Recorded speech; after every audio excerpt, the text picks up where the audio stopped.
나는 지금 힘든 시기를 보내고 있는 사람들의 절박한 마음을 잘 알고 있다.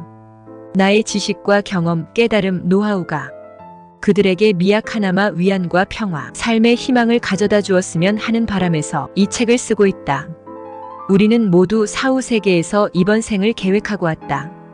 각자 이번 생에서 무엇을 배우고 성취하기로 했는지 생각해보는 시간을 가진다면 삶의 무게가 좀 더 가벼워지지 않을까 싶다.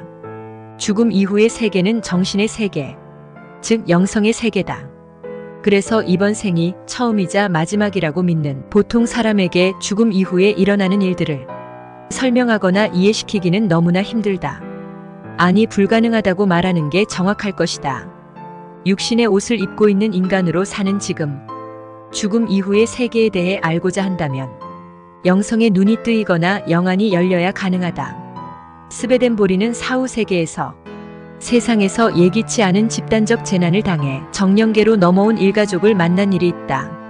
이럴 때 그 가족은 얼굴 모습이 비슷하다고 한다.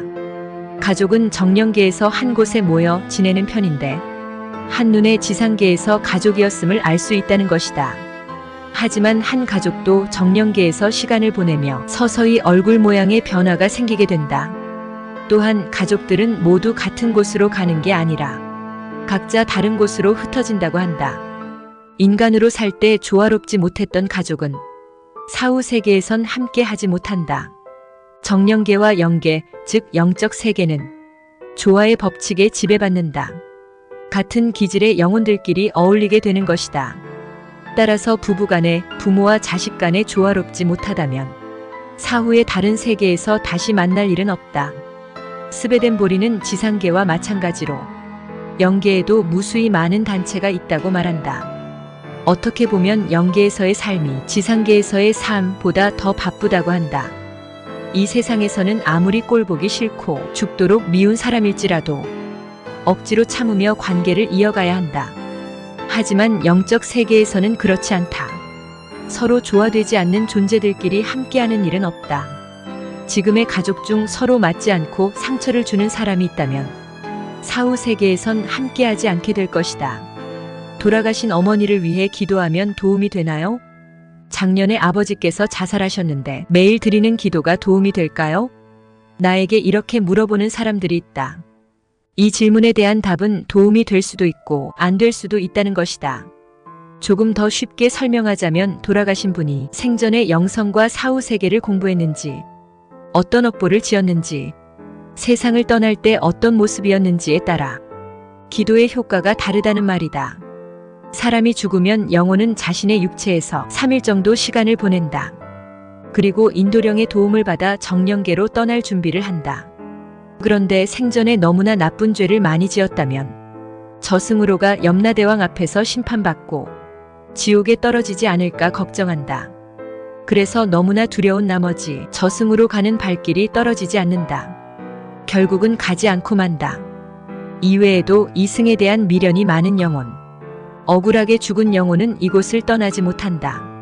많은 사람이 마음을 모아 죽은 사람을 추모하면 그 사람의 영혼에 좋은 영향을 줄 수 있다. 죽은 후 영혼은 불안감과 두려움에 휩싸이게 된다. 이때 진심이 담긴 많은 사람의 추모는 영혼의 사랑과 안정감, 평화의 기운을 가져다 주게 된다.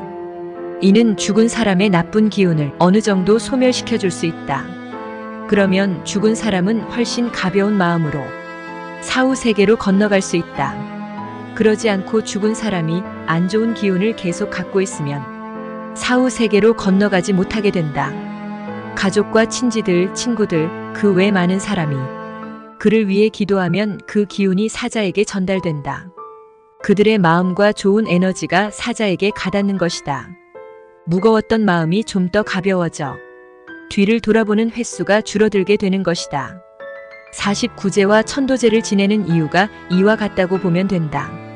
사자의 힘든 마음을 달래 좋은 곳으로 갈 수 있도록 하는 것이다. 어떤 영혼은 죽은 후 곧장 사후 세계가 아닌 저급한 차원으로 떠나게 된다.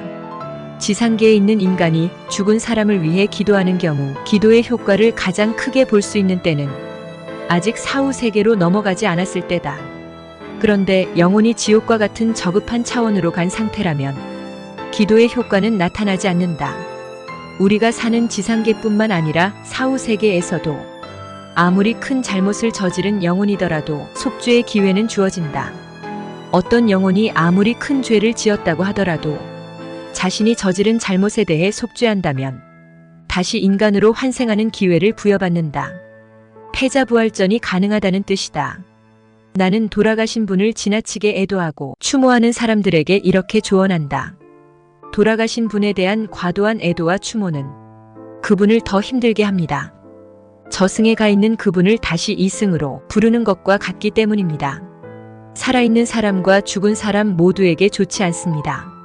가족이나 친척, 지인 중 누군가가 세상을 떠났다면 그 슬픔과 고통은 이루 말할 수 없을 것이다. 종교를 믿거나 영성과 사후세계를 공부하는 사람 역시 마찬가지다. 죽음은 우리가 이 세상에서의 미션을 완수했을 때 찾아온다. 때론 예기치 않게 스스로 목숨을 해하는 자살과 같은 일이 일어나기도 한다. 이런 경우는 극히 드물지만 말이다. 대부분의 자살은 영계의 관점에서 볼 때 전생에 쌓은 카르마의 소멸을 위한 삶의 계획 중의 일부이기도 하다. 많은 사람이 죽으면 소통하는 게 불가능하다고 생각한다. 눈으로 볼 수 있는 육신이 화장되어 사라졌기 때문에 그렇게 생각하는 것은 어쩌면 당연할 터. 하지만 영계의 법도를 알고 나면 이는 그릇된 생각이라는 걸 깨닫게 된다. 영혼에는 죽음이라는 게 없기 때문이다. 우리가 알고 있는 죽음 같은 것은 영혼에는 없다. 우리는 누군가와 전화나 카카오톡으로 대화할 때 상대가 잘 이해하지 못하면 답답함을 느낀다. 알려주고 싶은 메시지가 너무나 중요한 것이라면 만나서 이야기하자고도 한다. 이는 죽은 사람 역시 마찬가지다. 살아있는 사람의 꿈을 통해 또는 반복된 노래를 통해 메시지를 들려주었는데도 상대가 알아차리지 못하면 죽은 사람이더라도 너무나 답답할 건 인지상정. 답답함을 넘어 안타까움이 크기도 할 터. 다른 차원으로 옮아간 영혼은 미래에 어떤 일이 일어날지 알기 때문이다. 구독, 좋아요 누르시면 좋은 일이 생깁니다. 감사합니다.